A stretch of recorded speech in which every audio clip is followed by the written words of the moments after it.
Okay, students, today we'll be doing metric conversion, more specifically, converting from smaller units to larger ones. Now,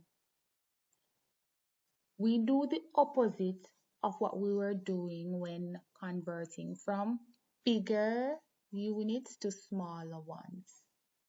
When we were converting from bigger units to smaller ones, we multiplied. Now, when converting from smaller units to bigger ones, we are going to divide because the opposite of multiplication is division. Very good.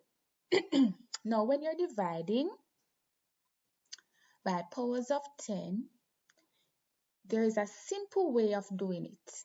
Instead of doing long division or even typing it in your computer, we can move the decimal point to the left. Again, this is opposite to when we were converting from bigger units to smaller ones, where we move the decimal point to the right. Good. So in this case, we are going to move the decimal point to the left. Just remember, if you remember 1, then you just know that the other procedure would be the opposite. So if you remember how to convert from bigger units to smaller ones, just know that you're going to do the opposite of what you did. Then, right. So let's do an example. The first step is to identify the units that you're working with. Yes. So here we are converting 234 millimeter to meter. So then, milli is a smaller unit and meter or the base is the larger one. We are going to move the decimal point to the left. Is there a decimal point in this whole number? Yes, there is. It is not shown when writing the number, but you should know that at the end of every whole number is a decimal point. So we'll put the decimal point here. We will not put the decimal point at the front here or in the middle. No. The decimal point for a whole number is always at the end of the last digit. Very good. So we identify that. We're going to also identify milli on our chart and meter. Where would meter fall again? Right at the base. We remember our mnemonic device so that we can remember. Kick him down. Umpire. Some people say umpire. Don't commit murder. Or I use King Henry died by drinking chocolate milk. Some other students come up with some other ones. It's up to you for you to remember the prefixes. Okay, good. So, meter, base. Good. So we are starting from milli to go to meter. How many jumps? 1, 2, 3. So since we need 3 jumps to move from milli to meter, which is the base unit, we're going to move 3 jumps to the left. And we're going to move 1, 2, 3. And the decimal point comes to the front. So we'll write the answer with as 0.234. Now, whenever you're writing a decimal, you can always write a 0 as a placeholder in front of the decimal point. Right? So, we write a 0 as a placeholder in front of the decimal point when we're dividing. Okay? What about question number 2? Let's try question number 2. Remember, we're converting from a smaller unit to a larger one. Liter is smaller than kiloliter. So we identify liter, which would be at the base, and we sorry, and we identify kilo. Then we figure out how many jumps it would take from liter to kilo. And it goes 1, 2, 3 jumps. So we jumped 3 times. So then we have to jump 3 times. Remember, the decimal point in a whole number is at the end, at the end of the last digit. So we start at the end of the 5 and we're going to jump 3 times. 1, 2, 3. The decimal point is going to end up right here. Let me try that again, a little bit smaller. All right, try that again.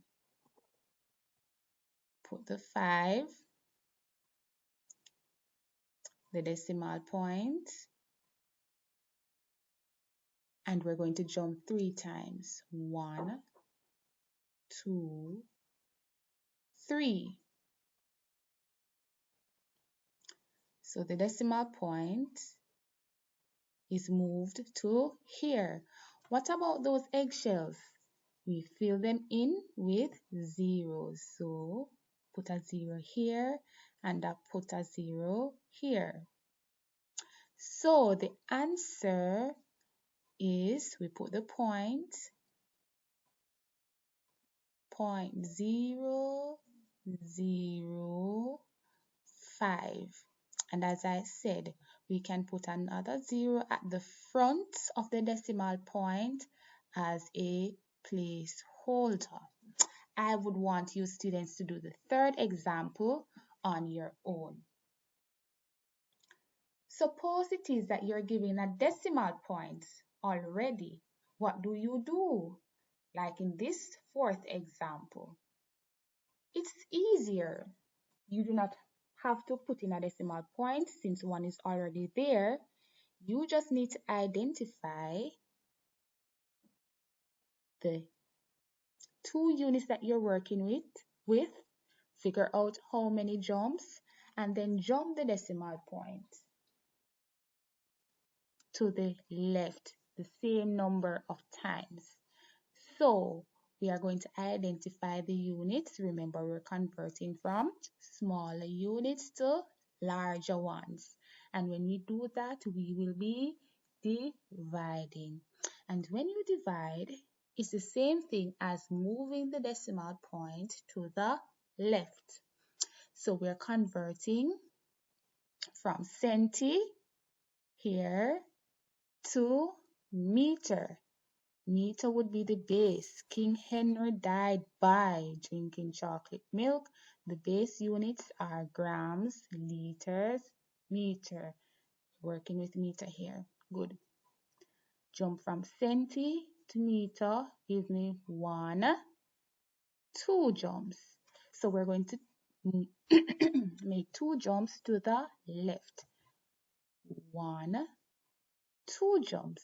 So the decimal point will be moved to the front of the 2.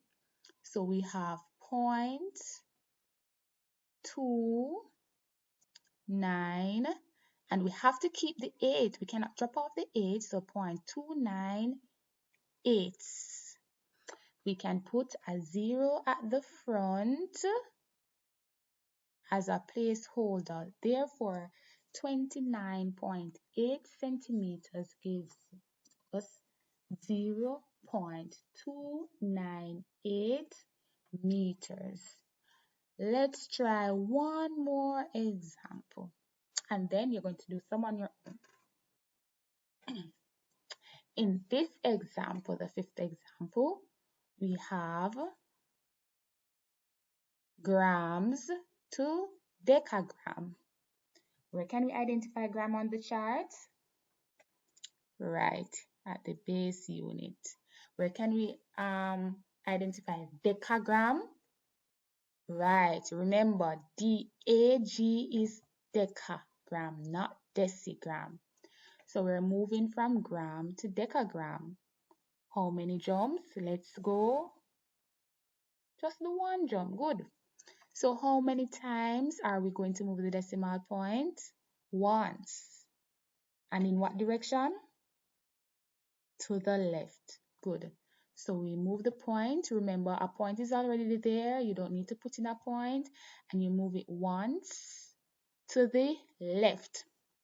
So the decimal point now would be moved to be between this 1 and this 9. So the answer, hope you can see that point, the answer is going to be 1.9, and we have to keep the other numbers that were there. 1.909. And that is how we convert from the smaller units, to larger ones. Remember, converting from smaller units to larger ones, we divide by powers of 10. When we divide by powers of 10, it is the same thing as moving the decimal point to the left. Very good.